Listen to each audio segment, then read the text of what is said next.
Olá pessoal, bem-vindo e bem-vinda ao canal Amu Invest. BRCR11, vale a pena? Venha saber.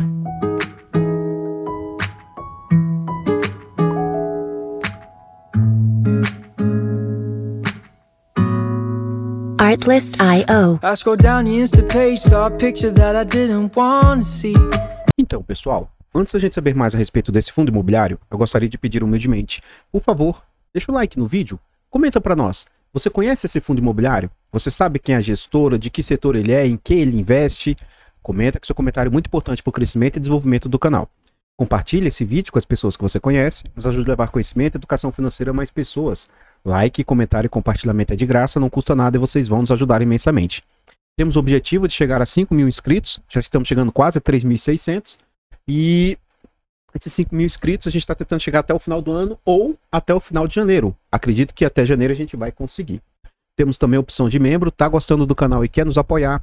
Clique no botão azul e descubra. Tornando-se membro, você vai fazer jus a benefícios exclusivos, diversos benefícios, dentre eles, o principal é saber que você vai estar financiando o crescimento e evolução do canal. Você também vai participar de um grupo fechado do Telegram e também acesso antecipado a vídeos, dentre outros benefícios. Gostaria de agradecer os últimos membros aí, Dali, o Elian e a Maria Helena. Muito obrigado a todos vocês e a todos os membros. Vamos saber a respeito desse fundo imobiliário.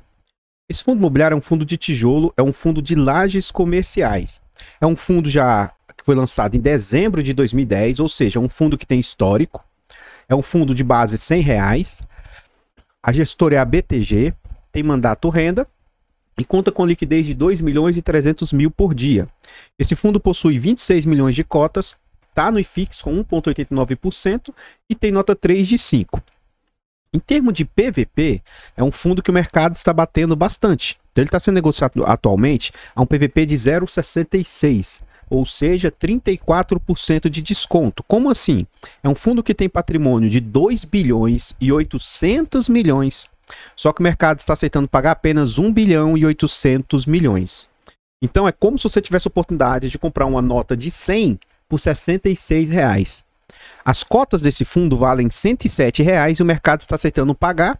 Tendo o mês 10 como referência, esse fundo conta com 131 mil cotistas. Um seguidor da página aí do canal, ele fez um comentário lá para mim da seguinte forma: Amu, fundos de papel, eles pagam mais, fundos de tijolo prometem recompor a inflação, e você poderia fazer um vídeo sobre isso? Eu estou tentando arrumar tempo, eu vou entrar de recesso a partir da semana que vem. Então, em janeiro, dezembro e janeiro, eu quero fazer alguns vídeos atemporais como esses que tem falado. Eu vou ver se eu consigo fazer lá. Mas deixa eu colocar o meu ponto de vista também. Eu sou um crítico de pessoas que falam que... É porque agora fundos de papel viraram moda. Então, já está aceitável no mercado. Mas, lá atrás, quando eu investia, era muito recriminado fundos de papel. Não que tijolo recompõe a inflação e papel paga naquele momento, e quando você vê no longo prazo, o tijolo passa a inflação. Isso depende, entende? Eu vou trazer um comparativo. Ó. Esse fundo ele foi lançado na base de R$100 em 2010. Nós estamos em 2021, já se passaram 10 anos. A inflação média do período foi de 6%. Vamos pôr 6%, eu não sei. Tô jogando, tá? Sem colocar juros sobre juros, esse fundo, as suas cotas, era para... Não assim, também falar das cotas do fundo, isso é um pouco de falácia também. Mas, entre a rentabilidade de um fundo de tijolo, no mínimo as cotas, no mínimo, deveria ter valorizado a cota mais o que o fundo pagou. No mínimo, esse fundo tem que ter pago, de 2010 para cá, R$60. Desconta os R$7 que ele vale hoje, então esse fundo tem que ter pago, no mínimo, R$53 de rendimentos. Eu não sei o histórico desse fundo, não sei se ele pagou isso, acho difícil ele ter pago. Então, por exemplo, esse fundo pode ser um dos casos em que ele não recompôs a inflação. O que eu vejo pessoas dizendo é que os fundos de tijolo recompõem a inflação na cota. Tem casos que isso é feito? Sim. Um grande caso que aí, inclusive eu virei cotista, eu estou muito feliz e satisfeito. Tem alguns, quando vai se falar de fundos de tijolos, sempre o fundo que é falado é esse aqui, ó, HGLG. Esse fundo aqui, ó, de logístico, ele foi lançado na base de 100. Hoje, que o mercado está em baixa, ele está sendo negociado a 160. As suas cotas valem mais ou menos 140. E esse fundo já chegou a ser negociado a 180, 200 reais. Então esse aqui é um exemplo de um fundo que conseguiu ter valorização das suas cotas. As suas cotas valem mais. E aí por que elas valem mais? O patrimônio, os imóveis que ele possui, valorizaram no decurso do tempo aí. Isso é comum para todos os fundos de tijolos? Na verdade, não. É porque eu parei de falar isso nos últimos vídeos que eu tenho trazido. Mas eu estava batendo muito nessa tecla dizendo o seguinte: cuidado, essa falácia de que fundos de tijolos recompõem a inflação, nem todo fundo. Então esse fundo aqui, por exemplo, é um caso que a gente vê aqui claramente que ele não recompôs a inflação. Então, é importante sim ter fundos de tijolos no portfólio, principalmente no tocante à diversificação. É importante você ter diversos ativos aí e tentar contrabalancear, porque tem ciclos. Nesse atual momento, fundos de papel estão pagando muito, mas eles vão cair a renda. Coisa de 6 meses, 1 ano, 2 anos, vai cair o quanto ele está distribuindo. E por contrapartida, as cotas, talvez o rendimento de tijolos não vai aumentar. Mas como eles estão muito depreciados, as cotas vão valorizar novamente. Vai ter uma rentabilidade melhor aí no total. E se você se posicionar agora em tijolos, quando a rentabilidade, as cotas aumentarem, aí não adianta você tentar se posicionar. Porque aí o seu yield on cost vai ser menor. Então agora os tijolos estão proporcionando yield de papéis antigamente. Quando, se você retroceder 3, 4 anos aí, bons fundos de papéis pagavam entre 0,7 e 0,9. Dificilmente existia um fundo de papel que pagava 1%. Isso não era normal. Por isso que eu falo o tempo inteiro, atualmente, o cenário que as pessoas vivem, vendo fundos pagar 1,20, 1,60, 1,80. E aí um fundo que pagava 1,80 cai para 1,40 e as pessoas ficam desesperadas e tristes. Pessoal, isso não é realidade. Entende? Então, sim. Futuramente, o rendimento dos fundos de papel tendem a cair, eles sempre vão pagar mais do que tijolo, mas vai cair. E como agora, imagine agora você se posicionando em alguns tijolos que estão dando uma renta, um yield on cost agora, vai te dar um yield de 0,7, 0,8.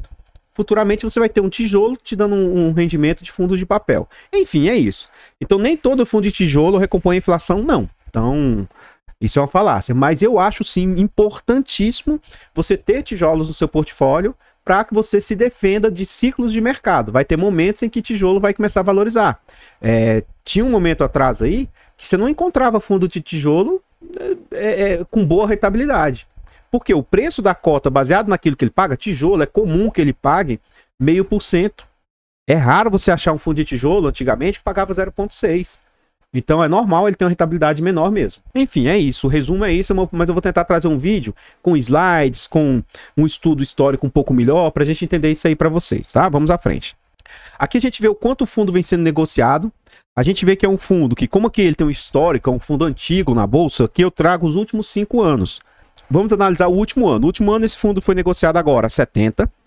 Mas já chegou a ter um fundo maior de 62, ele recuperou-se recentemente, como todo o mercado de tijolos deu uma boa recuperada, tanto lajes e logístico deu uma boa recuperada, e ele teve máxima de 91 no último ano aí.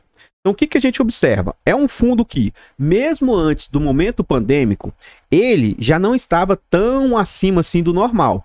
Então é um fundo de base 100, que a gente vê, deixa eu colocar uma linha aqui para a gente ter uma noção. Então é um fundo de base 100, mas que a gente vê que no decurso do tempo, pouquíssimos momentos ele conseguiu ser negociado em tese acima da base do fundo aí, a base 100. Então atualmente a gente vê, como a gente viu lá no relatório, que é um fundo que vale mais ou menos 108. Então na base de 108, que é o quanto o seu portfólio vale, a gente vê também que durante pouquíssimo tempo esse fundo foi negociado a 108. Então o que a gente observa? É um fundo que já vem sofrendo, já é um fundo que já vem sendo, assim, o mercado já vem judiando dele há um bom tempo. E a gente vê que durante muitos momentos aqui o fundo foi negociado abaixo do que seria aceitável. E se isso está acontecendo, tem um porquê. A gente vai ver dentro do relatório já já. Então, no final de 2019, que tudo era ouro, qualquer coisa que você jogava para cima continuava subindo e tudo, esse fundo chegou a alcançar uma negociação de R$ 124. Veio o momento pandêmico, joga essas cotas para patamares de mais ou menos 80, o fundo recupera-se, fica lateralizado durante um período aqui, ó, em patamares de mais ou menos 90, 92 reais, e de novembro do ano passado para cá, esse fundo começou a sofrer antes do mercado. Novembro para cá, o fundo vem com queda aí bem expressiva. E mais ou menos em novembro, como todo o mercado de tijolos, ele sofreu uma queda bem grave. E recupera-se agora mais ou menos recentemente aqui, ó, uma pequena recuperação. Vamos à frente aí, vamos lá. Em termos de entrega, a gente vê que é um fundo que sempre entregou mais ou menos o mesmo quantitativo aqui, ó, 50 centavos, sendo que lá atrás esse fundo chegou a entregar um pouquinho melhor em 2017. 2019 também teve algumas entregas melhores, mas ele está bem estabilizado nesses patamares de mais ou menos 50 centavos. A gente vai ver no último ano, mês a mês aqui, mas ele está estabilizado mais ou menos nessa faixa. Esse fundo já passou por 7 subscrições e a última ocorreu no mês 6 e 7 do ano passado. Vamos à frente. O que a gente observa aqui? As entregas do fundo, ó. Então, se esse fundo tivesse sendo negociado a R$100, é aquilo que eu falei para vocês, pessoal, que é o normal. O fundo está entregando um yield de 0,5%, ó. 50, 49, 48, 46, 46, 50. Ele entrega muito em linha com esses valores aqui, ó. E se fosse novamente uma base de 100, o fundo estaria entregando yield de 0,5%. Então, o que acontece? Não sou cotista desse fundo e não pretendo ser. Não, assim, eu não costumo, acho que eu não tenho nenhum fundo da BTG, que ela é gestora, nenhum. Mas assim, para quem gosta do fundo, quem comprou ele naqueles patamares de 100, 108, 120, pode estar amargando um grande prejuízo. Mas se você ainda não é cotista, em termos de cota, pode ser uma oportunidade. Por quê? Primeiro, tem desconto no patrimonial lá. Segundo, hoje ele está sendo negociado a patamares de 60 e poucos reais, ó, que representa um yield de 0,7, aquilo que eu estava falando para vocês. Mesmo ele pagando pouco, e o fundo tem potencial de melhorar as entregas dele, apesar de eu achar difícil, a gente vai ver um grande elefante branco, uma grande problemática dentro do seu relatório, mas é um fundo que tem potencial de aumento de rendimento aí. Pode ser que aconteça? Pode ser que não. Eu acredito que não vai acontecer no curto prazo. Mas hoje já tem sido um yield de 0,7. Então, assim, mesmo que ele se estabilize e continue pagando esse rendimento que ele está pagando, e aí sim eu considero que ele tem potencial para se manter nesse patamar que ele está se mantendo, já é um bom yield. Para quando em algum momento o mercado voltar, se você comprar agora a 69, não interessa a quantas cotas subam. Se você comprar 69, o seu yield vai ser 0,7 se ele pagar 50 centavos. Não muda. Ah, Mu, mas as cotas caíram para 50 reais. Caiu mais as cotas, amor. Tá, mas o seu yield continua sendo 0,72. E se você gostar do ativo, é uma oportunidade para você aumentar o montante que você tem. Isso não muda o que você recebe. Agora, a preocupação que o pessoal tem que ter não é se as cotas caíram. É se os rendimentos caíram. Então, assim, se o seu rendimento aqui cair, aí você começa a se preocupar. Mas se as cotas caem e o rendimento se mantém, que é o movimento que a gente tem visto, ó, tá se mantendo em patamares de 50 e as cotas continuam caindo.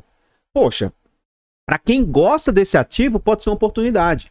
O que não me entra na cabeça é o seguinte: alguém comprou esse fundo lá atrás, quando ele estava 120 reais, quando ele estava 100. Alguém comprou quando estava 90. Quem comprou quando estava 90 e enxergou que o fundo era bom, por que não continuar comprando agora que está a 69? Se você identificou que o fundo era bom quando ele estava 90, o fundo é o mesmo. A gente vê que o potencial de entrega é o mesmo. Então essas coisas não entram na minha cabeça. As pessoas pagaram caro em fundos lá atrás e agora que o mercado está em baixa, as pessoas não querem mais, sendo que o yield da pessoa faz é melhorar. Essas coisas, enfim, a ideia é essa. Mas eu acredito que tem outras oportunidades melhores. Eu não tenho esse fundo e tenho outros de Lajes e não tenho interesse de ter esse fundo aí. Então vamos lá. Esses 50 centavos anunciados representam 0,71 e o fundo vem com um yield acumulado de quase 8%. E para Lajes, eu reputo ser muito bom. Eu me posiciono hoje, atualmente em Lajes, que me paguem no mínimo 0,6. Eu vejo pessoas me criticando, falando, não, 0,6 é baixo, tem que ser mais. Para mim, eu estou super satisfeito em fundos que me paguem 0,6 hoje. Porque eu estou falando, bons ativos, se você conseguir extrair 0,5, você já está sendo o herói. Isso no mercado normal, tá? Então 0,6 e 0,7, que é o que eu tenho conseguido atingir, 0,8 em algumas lajes aí, eu estou super satisfeito com esse yield. 0,6 vai dar um yield anual aí de 7,4, 7,5. Então, ó, tá, hoje o yield acumulado do fundo, na minha opinião, tá excelente. Apesar das... Porque o que acontece? Eu fico vendo gente falando, não, Mu, Inclusive, uma vez me chamaram até de burrice, tá? Falaram com essas palavras lá nos comentários. É burrice alguém pagar 8%, sendo que... Isso na época a Selic estava menos, tá? Tava 6,25%. Ah, 6% se a Selic tá 6%. Tá, mas olha a Selic média. Você não pode olhar para agora, Selic 9,25%. No início do ano a Selic tava 2%. Um fundo pagar 6 com a Selic a 2, ele tá te dando um spread de 4. E primeiro, assim, o ideal não é comparar a Selic com fundo imobiliário, mas ainda assim, a pessoa tá olhando para agora. Olha quanto, assim, faça o cálculo e veja quanto é que é a Selic média desse ano, mesmo ela estando a 9,25. Você sabe quanto é que é a Selic acumulada do ano? Não chega a 4, a Selic média. Ele veio crescendo, mas a Selic desse ano é 4. Então, quem investiu em fundo imobiliário hoje, qual fundo imobiliário hoje desse ano que deu menos de 4%? Tem, porque tem fundos aí horríveis, principalmente no setor de shopping, que sofreram muito. Mas a imensa maioria dos fundos imobiliários deram mais de 4%. E agora, se a Selic, vamos supor que ela fique o ano inteiro a 9%, que eu acho que pode ser que ele já comece a arrefecer e começar a cair o ano que vem, por mais que ela suba mais um pouquinho, eu acho que a Selic média do ano que vem, talvez ela não fique o ano inteiro nesse Selic alta. Entende? E ainda assim, se ficar, isso é momentaneamente. No médio prazo, você vai ver que a Selic média, ela vai orbitar na casa aí de, sei lá, 5, 6%. Então, assim, as pessoas olham para um momento agora, não para o acumulado, não para o total. Eu vejo isso como incorreto, né? Incorreção. Mas enfim, vamos lá, vamos à frente. Esse fundo, vários fundos investem nele. Tem muitos mesmo. Eu tenho trazido esse slide aqui, eu achei ele interessante. Assim, isso pode ser um ponto positivo, pode ser algo que eu não enxergue valor, onde a maioria enxerga. Então você vê que está no portfólio de diversos, imensos fundos aí, tá? Mas ainda assim eu gosto de ir no contrafluxo do mercado. Se todo mundo investe, talvez eu prefiro não investir. Por exemplo, Iridium, eu confesso, é um dos excelentes fundos de papel, mas eu prefiro ficar de fora. Eu tenho outros fundos high grade aí, middle risk, que eu prefiro me posicionar. Então, assim, atualmente, esse fundo não está bom, não. Mas esse fundo, ele é muito hypado, ele já foi um dos fundos mais famosos do mercado, ele é antigo, ele tem histórico. Então, tá, isso pode ser um dos pontos para as pessoas se posicionarem nele. Mas ele não me atrai nesse sentido. Mas vamos à frente para a gente ver mais detalhes do fundo. Aqui a gente está dentro do relatório gerencial. No dia 17 de novembro, o fundo disponibilizou ao mercado o resultado trimestral. Então, a cada 3 meses, eles fazem um documento um pouco mais detalhado, né? A rentabilidade aqui ele fala que foi menos 4%, enquanto do IFIX foi menos 1,5%, do Ibovespa foi menos 1,5%, né? Vamos à frente. Vamos lá. Atualmente, as taxas cobradas estão em 1,10, sendo que ele cobra 1,5%. Caro, acima do normal de mercado. Eles estão dando desconto até o mês 9 de 2022, tá? Mas é cara a taxa. Aqui vem um ponto seguinte, eu não vou fazer o que eu faço em todos os vídeos para vocês. Como assim, amor? Eu não sei calcular isso aqui, pessoal. Eu procuro fazer o seguinte, eu olho as despesas, vejo as receitas, vejo as despesas e faço o cálculo. Aqui, ele trouxe algumas situações que para mim não ficam claras.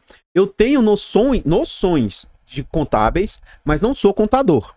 E assim, ele pode trazer um demonstrativo de resultado igual esse que ele trouxe, não só pode, como deve. É excelente, principalmente para quem tem noção contábil. Ele deve fazer sim, parabéns. Mas, na minha opinião, ele deve trazer um relatório, um DRE, mais básico para pessoas que não têm conhecimento contábil. Eu que tenho uma certa noção, para mim ficou confuso as formas como as formas. Não estou dizendo que está errado, só está confuso. E se eu que tenho uma certa noção tenho dificuldade de interpretar isso aqui, imagina, como diz o Baroni, né? Imagina para o afegão médio, para o investidor médio. Então, eu sequer vou abrir a calculadora aqui para fazer o cálculo para vocês. Então, assim, ó, despesas financeiras com propriedade. Acredito que isso aqui seja a alavancagem do fundo. Ajuste de CRIs. Despesas operacionais do fundo. Ó. Isso aqui é o total realmente. Então, em tese, é nisso aqui que a gente tem que calcular as taxas aqui, ó. Dá pra gente ver que ele tá extrapolando 10% das receitas. Mas eu não vou calcular porque para mim não ficou muito, sabe, tá meio confuso da forma que está. Outro ponto que eu quero trazer de atenção, que aí sim me preocupa, e olha que eu não entendo tanto, é o seguinte, ó. Lucro líquido, em tese, é o final que sobrou para o fundo. Então teve as receitas, tira todas as despesas, o lucro líquido foi de 5 milhões. E ele entrega 11. Além desses 11, ele distribui 12. De onde que tá vindo esses recursos? Sabe, eu não entendo. Então, não é que está errado, mas se não é claro para mim, se não fica uma situação que eu entenda, eu jamais investiria em algo que eu não entendo. Então, para mim, não é claro, pelo menos para um investidor mediano. Eu tenho 1 milhão, hoje a gente tem mais de 300 fundos, 300 opções. Para que eu vou investir em algo que eu não entendo? E, de novo, a burrice é minha. A burrice é minha. Mas eu também acho que é uma falha do gestor não se comunicar com o cotista. Se tem gente que investe de qualquer jeito, investe em coisas que não entende, beleza, isso aí é a estratégia da pessoa. Eu não invisto. Se eu não entendo isso, eu não invisto. Na carteira dos 1.000 aos 10.000, a gente tem uma carteira pública no canal, uma série que é do 0 aos 1.000. A gente está quase chegando nos 1.000. Essa série vai se transformar dos 1.000 aos 10.000. Então, nessa série, eu vou começar a investir em ouro, prata, criptomoedas, ações estrangeiras, REITs. Vou investir nisso tudo. Ainda não invisto. Nem na minha carteira privada eu ainda não invisto, mas vou investir. Só que eu vou estudar. Se eu não entender aquilo, eu não vou investir em algo que eu não entenda. Eu ainda não tenho criptomoedas. Então eu ainda não entendo. Eu não vou investir naquilo que eu não entendo. Eu vou estudar e vou investir se algo me fizer sentido. Se não fizer sentido, eu não invisto. Então, assim, esse fundo, eu não entendi esse relatório deles. A falha é minha, a culpa é minha, mas... Se eu não entendo, eu não invisto. A ideia é mais ou menos essa. Vamos à frente. Agora, isso aqui eu entendo, tá, pessoal? É o básico, eu entendo. Vacância média do fundo, 23%. Fundo antigo. Tem fundos com excelentes imóveis. Mesmo B, gente, não é um imóvel ruim, não. São bons imóveis aí. Só que, olha só. Esse aqui é o grande problemático do fundo que vem puxando ele para baixo há um bom tempo. Senesp, 56% de vacância. E por que ele é uma problemática? Olha o tamanho desse monstro. Ele é o maior fundo do portfólio, 64 mil metros de ABL, de área bruta locável. É disparado o maior portfólio do fundo. E ele está com 56% de vacância. Então isso está impactando diretamente o fundo aí. Outro problemático, ó, vamos pegar os grandes, tá? 64, 9, 10, 4, 7, 36 mil, 22 mil, 19 mil... 15 mil e 12 mil. Vamos analisar todos acima de 10 mil, tá? Todos. Vamos lá. 64 mil, 56% de vacância. 36 mil, 30% de vacância. 22 mil, quase 10% de vacância. Esses aqui, excelente, não tem vacância e não tem vacância. Então a gente vê, dos 6 maiores ativos do portfólio, 3 estão com vacância, 2 estão com vacância muito alta e um está com a vacância que, assim, até 10%. Para fundos de tijolo é normal que haja vacância, normal. Então, assim, para mim, esses 2 pontos aqui, e outra coisa, não é de agora, isso aqui já vem um bom tempo. Ou é falha da gestora, ou a região onde os imóveis estão horríveis. E aí, na minha opinião, eu sou do seguinte, eu prefiro alugar barato e alugar, porque pelo menos eu tiro algumas despesas do meu portfólio, do que estar com o fundo lá parado. Então, assim, poxa... Só de eu alugar esses 30% que estão vagos, esses 50% que estão vagos, por um valor que cubra as despesas operacionais do imóvel aí, eu já estaria satisfeito. Ah, mas o vale 100. Aluga essa carniça por 50, por 60, por 70 o metro quadrado. Entende? Tipo... Então, nesse ponto, eu vejo... Quem sou eu, né? Eu não sou gestor profissional. Eu sou um merda aqui que tô fazendo vídeo pro YouTube. Mas... É isso. Isso aqui para mim é muito preocupante. A vacância total tá aceitável, porque em razão da problemática pandêmica que a gente está passando e tudo, mas isso não é de agora, entende? A vacância não é porque do momento pandêmico, ela já vem de outros momentos. Outro ponto de atenção é o seguinte, eu não sou cotista do fundo, não quero ser cotista desse fundo, mas as pessoas têm que parar de olhar a cotação. Os imóveis do fundo são esses aqui, ó. Esses aqui são os tijolos que o fundo possui, ó. Muitos imóveis excelentes, lindos, que nós, investidores medianos, jamais teríamos acesso. E você tem a oportunidade de comprar um pedaço desse imóvel aqui, né? Lógico que a base é 100 e hoje está menos de 100 reais, por menos de 100 reais hoje. Essa é a ideia. Então, se você encontra valor, se você encontra algum ponto positivo nesse ativo, você não está investindo na cotação, você está investindo nesses imóveis aqui, ó. Tem que parar de se preocupar com queda de cotação. Queda de cotação, tem que ver se a queda foi, vamos supor, tá? Esse fundo, ele tinha 0 de vacância e passou a ter 30% de vacância. Opa! E aí, o que aconteceu? Será que realmente não vai voltar alocar esses imóveis, caiu renda, essa renda vem caindo há 1, 2, 3 anos, 5 anos e o fundo não consegue trabalhar, em tese isso é uma certa perca de fundamentos, apesar dos imóveis ainda estarem lá, entende? E os imóveis que tem no portfólio? São imóveis novos, imóveis velhos? Porque se o imóvel for velho, vai ter que gastar muito dinheiro com reforma, retrofit. Eu vejo especialistas do mercado dizendo que um imóvel ele tem uma vida útil de mais ou menos 20 anos. Então, de quando são esses imóveis? Nós estamos em 2021. Então, de 2001 para cá, já são imóveis que estão perdendo a sua vida útil, ó. 2001. Então, a gente vê que os imóveis aqui, ó, tem imóvel que foi adquirido em 2008, ó. 2009. 2008 foi quando foi adquirido. Podem ser, inclusive são os imóveis B, ó, do portfólio. Tem um AAA aqui no meio, mas são imóveis B, ó. Então, isso significa que talvez esses imóveis sejam antigos demais. Se é antigo demais, né, pode ser uma problemática aí, que se o fundo não começar a fazer um giro do portfólio dele, daqui a pouco o custo para você reformar esses imóveis é altíssimo. Enfim, vamos à frente, vamos lá. Aqui a gente vê as diversificações, ó. Hoje, 70% dos imóveis são AAA, muito bom. Ele vai ter ali 7% A e 20% B. Setores de diversificação, bem diversificado, diversos setores aí, financeiro, automobilístico, seguros. Receita hoje, 76% das receitas vem de São Paulo, 23% vem do Rio de Janeiro.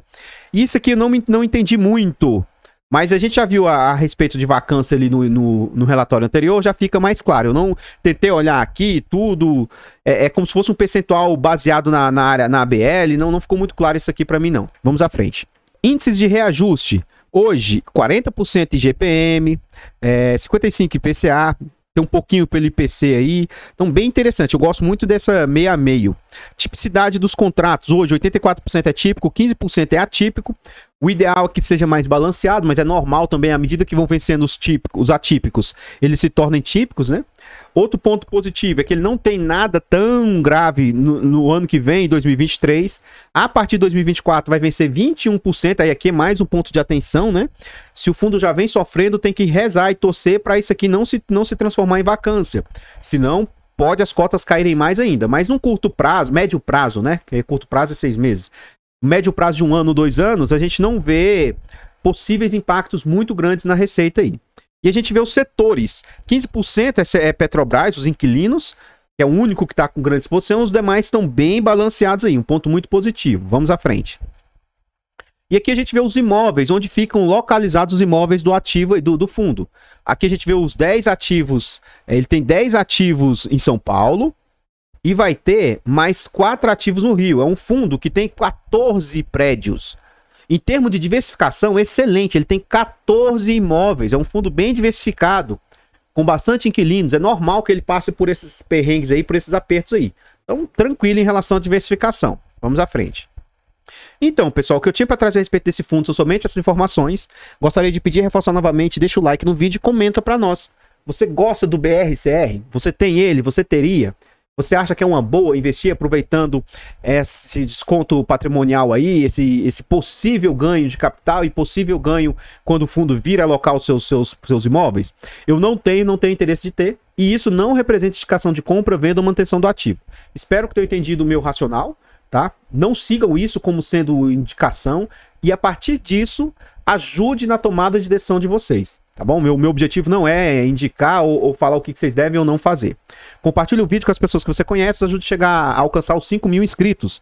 Nos ajude também financiando o canal, torne-se membro.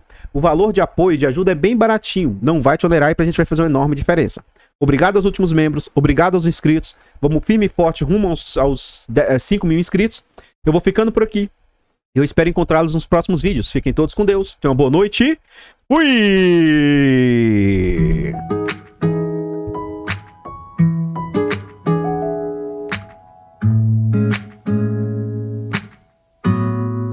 Artlist.io. I scrolled down the Insta page, saw a picture that I didn't want to see.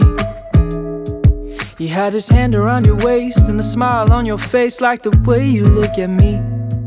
'Cause only 8 months ago he was holding your hand, slow dancing and kissing the top of your head. And I don't know how to compete. Music licensing reimagined. And it still feels like we just only met. Yeah, I was so naive, thinking that you've only felt this way for me. You always tell me I'm the only one you wanna be with, so why can't I believe it? Yeah, old boyfriends kinda scare me, 'cause they all got a little